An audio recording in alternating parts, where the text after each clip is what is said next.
Well, earlier in the show, we heard from Hypebeast, which just announced this week that it is going to make its market debut via a SPAC. We talked to CEO Kevin Ma about why he made the decision to go public in that fashion. It's really to get closer to our U.S. audience. Our U.S. market is one of our biggest markets. We really want to get closer to the retail investors and institutional investors who never really had a chance to invest into Hypebeast easily before. So, listing in the U.S. makes a lot of sense for us.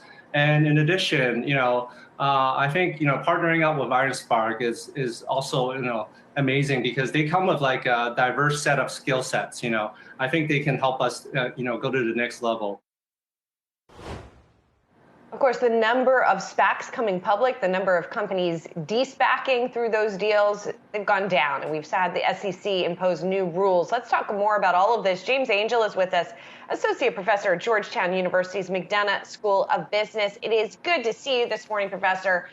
And we just heard Kevin talk a little bit about why they chose a SPAC. And it is interesting, given this increased scrutiny.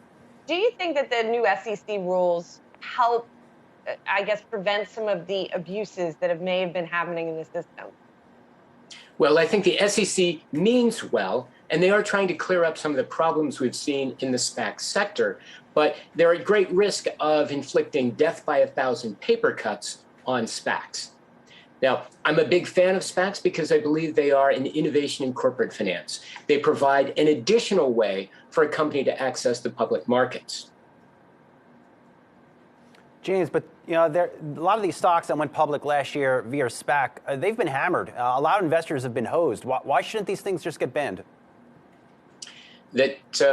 Investors need to be careful about what they invest in. Not every new deal is going to be a good one. And plenty of non-SPAC stocks got hammered last year, too. So I think investors need to pay close attention to the de-SPAC deal. And they need to ask themselves, do I want to invest in this company?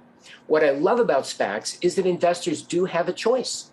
You bought the SPAC, you see the deal, and you have a choice of getting your money back.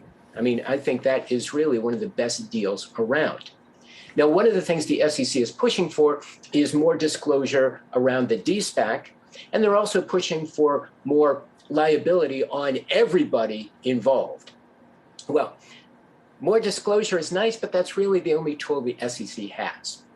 And if everything looks like a hammer, if everything looks like a nail and all you've got is a hammer, everything looks like a nail. We already, around a de-SPAC, get enormous amounts of disclosure.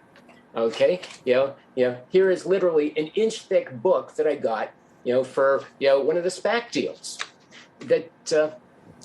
So more paperwork is really not going to fix the problem.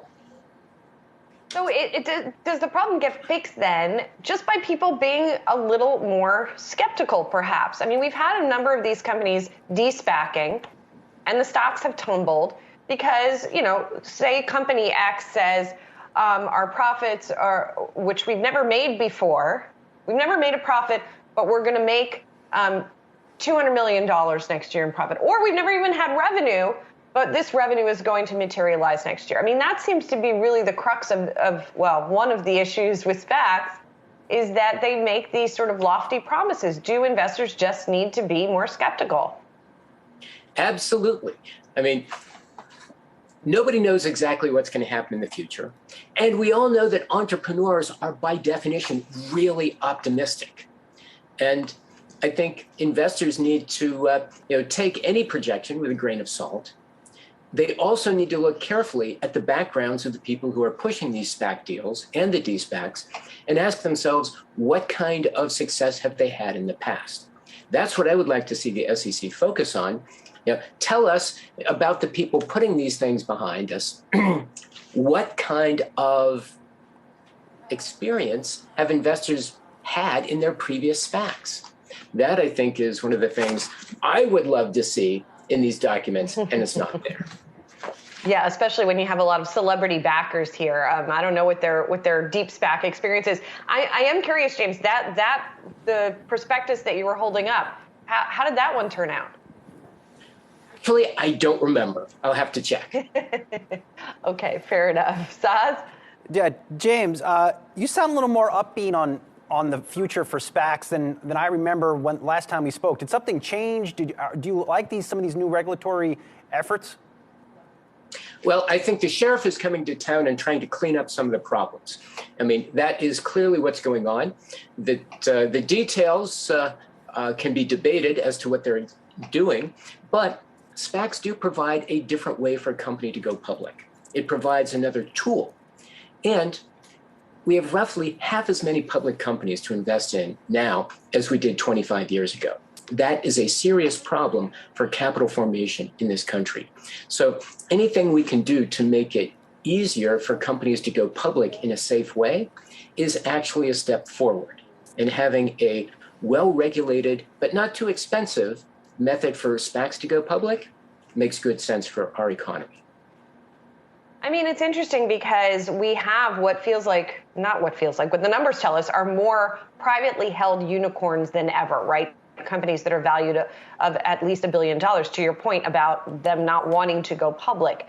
When it comes to SPACs specifically, though, do you think we have seen the peak in terms of the number of SPAC IPOs and then de-SPAC deals, that they're still going to be around, but we're not going to see the same levels that we did?